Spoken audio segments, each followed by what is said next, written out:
नमस्कार स्टूडेंट्स, मैं हूं तरुण सर और मैं आज इंग्लिश की रीड कहे जाने वाले टॉपिक टेंस का को विस्तृत पूर्वक बताने जा रहा हूं। जिस बच्चे को टेंस नहीं बनने पूरा वीडियो देखे उसको पूर्णतः टेंस समझ में आ जाए। मेरा सबसे पहले प्रश्न है, जो आपके पढ़ने का तरीका ही मुझे समझ में नहीं आता है। आप पढ़ते हैं राम बाजार जाता है, श्याम खाना खा रहा है, सीता पुस्तक पढ़ चुकी है। क्या कहीं किसी भी बोर्ड एग्जाम या कहीं भी ये टेंस पूछे जाते हैं? नहीं पूछे जाते हैं।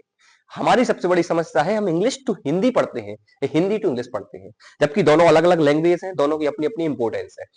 इंपोर्टेंस आप हिंदी को हिंदी की तरह और इंग्लिश को इंग्लिश की तरह पढ़िए। जैसे मैं आपसे नफरत कर रहा हूं, इसका टेंस बनेगा आई हेट यू। क्यों? क्योंकि टेंस का जो मुख्य होता है वो होता है वर्ब से पहचान। अगर आपको वर्ब नहीं आती है, वर्ब से पहचान नहीं आती है, तो आपका टेंस कभी भी कंप्लीट नहीं होंगे। आपको अभी मैं प्रैक्टिस चलाऊंगा अभी नेक्स्ट वीडियो में, तो आपको समझ में आएगा कि इंग्लिश कितने टेंस बनते हैं आपको जो बोर्ड एग्जाम में या कॉम्पिटिटिव लेवल पे पूछे जाते हैं। तो सबसे पहले है वर्ब की पहचान करना। स्टेटिक वर्ब और डायनामिक वर्ब का यदि टॉपिक आपको बहुत अच्छे से आता है तब तो आपको टेंस आएंगे, और यदि स्टेटिक और डायनामिक वर्ब का टॉपिक आपको अच्छे से नहीं आता है तो आपको टेंस नहीं आएंगे। टेंस की पूरी जानकारी के लिए बने रहिए हमारे साथ अंततः वीडियो में। चलिए हम सबसे पहले प्रारंभ करते हैं टेंस। टेंस एक्चुअली में बात क्या है? टेंस का मोस्टली लोग बोल देते हैं समय। टेंस क्या है? समय। लेकिन मेरी भाषा में टेंस लाइफ, माइंड और टाइम का कॉम्बिनेशन के साथ साथ जो मैं अगर एक लाइन में हमें बोलना पड़े तो tense is equal time plus verb form. Verb form. और वर्ब फॉर्म कितने प्रकार की होती हैं? जब यदि आपको वर्ब आती है तो टेंस बन गए। आपको आप ये समझ लीजिए कि आपको टेंस बन गए। जैसे वर्ब पार्ट फॉर्म होते हैं, go, went, gone. Go, went, gone, going और गोज। अब इसमें हमें करना क्या है? देखिए, present tense, past tense, future tense. Tense तीन प्रकार की होती है। तीन प्रकार की टेंसों को प्रत्येक टेंस के चार भाग कर दिए जाते हैं। वो क्यों किए जाते हैं? इंडेफिनिट समय निश्चित नहीं करता है, यहीं से अपना खेल स्टार्ट हो जाता है। जो इंडेफिनिट टेंस होता है उसमें समय निश्चित नहीं होता है, पहले भी और बाद में भी हो सकता है। कंटिन्यूअस टेंस, आपका टेंस से समझ में आता है कि कोई भी चीज की कंटिन्यूअस चल रही है।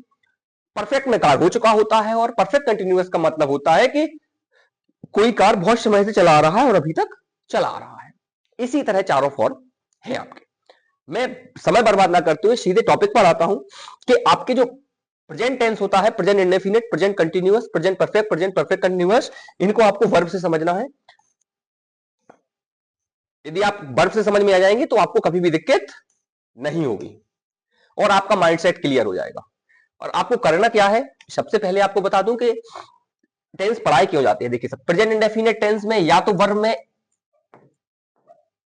ईएस लगी होगा या सीधा बात होगा, कोई हेल्पिंग वर्ब नहीं होगी, वर्ब की जे वाली फॉर्म। ठीक है, नॉर्मल फॉर्म। यदि नेगेटिव इंटरोगेटिव होगा तो आपको वर्ब, डू या डच हेल्पिंग वर्ब के तौर पर लगी मिल जाएंगे। कंटिन्यूअस की पहचान करनी हमें इज एम आर, हमें इज एम आर लगे मिल जाए, टेंस कंटिन्यूअस है। अगर और हमें परफेक्ट की पहचान है हैज हैव, और परफेक्ट कंटिन्यूअस की पहचान है has been, have been. Same past indefinite में है। पास्ट इंडेफिनिट में टेंस की पहचान है डिड, पास्ट कंटिन्यूअस में है वॉज वर, और पास्ट परफेक्ट में है हैज हैड, और पास्ट परफेक्ट कंटिन्यूअस में had been. Same modern rule के अनुसार will future indefinite, will be future continuous, will have future perfect और will have been future perfect continuous. Shall models में चला गया है।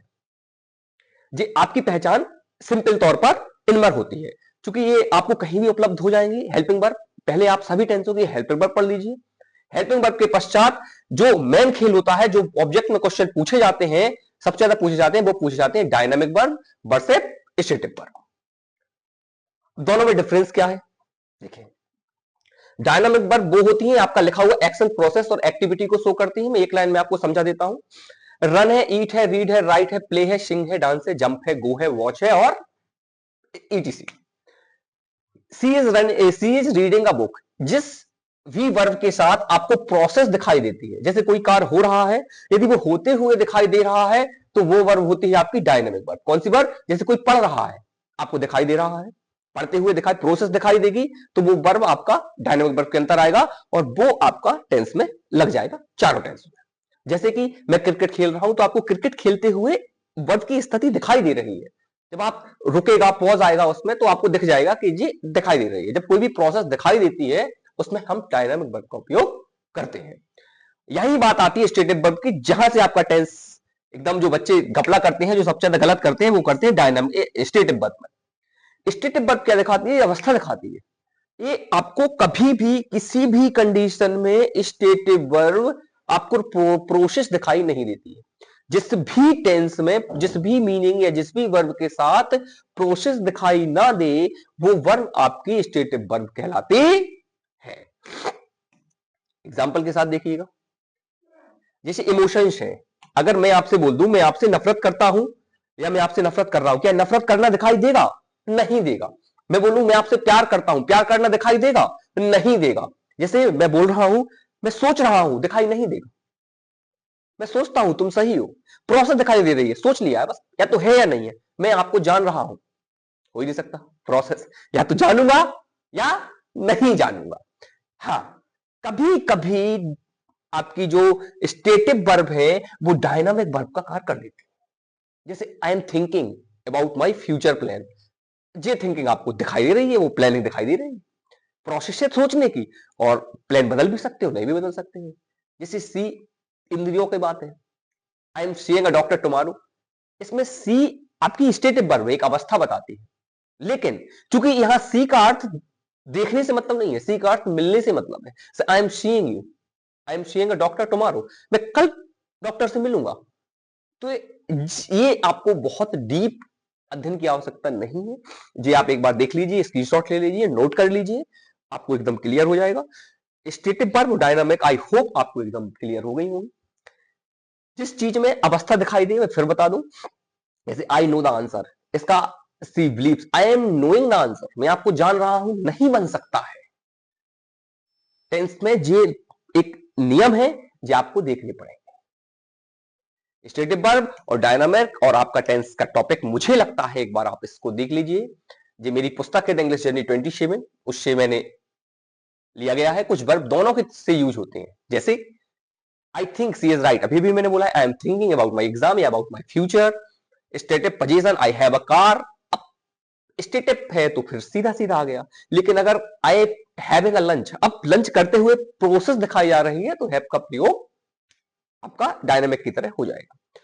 इस आई सी अ वर्ड, यहां मैं देख रहा हूं, लेकिन I am seeing the doctor tomorrow, यहां मैं मिलने की बात कर रहा हूं। I feel this is wrong, I am feeling the fabric.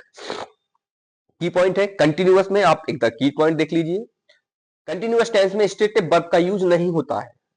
I am knowing you गलत है, आई नो दिस इंग्लिश सही है। I am having a dinner, खाने पर एक्शन है। She is thinking about her future, कुछ उपयोग हो जाती है। स्पोकन इंग्लिश में कभी कभी स्टेटिव वर्ब को कंटिन्यूअस में बोलते हैं, लेकिन वह ग्रामेटिकली करेक्ट नहीं होता है। याद रखना, बोलने का मतलब ये नहीं है कि ग्रामेटिकली करेक्ट हो। नेक्स्ट वीडियो में आपको टेंस पर ऑब्जेक्ट पूछूंगा, उम्मीद है आप लोग आंसर दोगे, पहुंच लेकर दूंगा। समझ में ना, उम्मीद है आपको समझ में आया होगा। Thank you.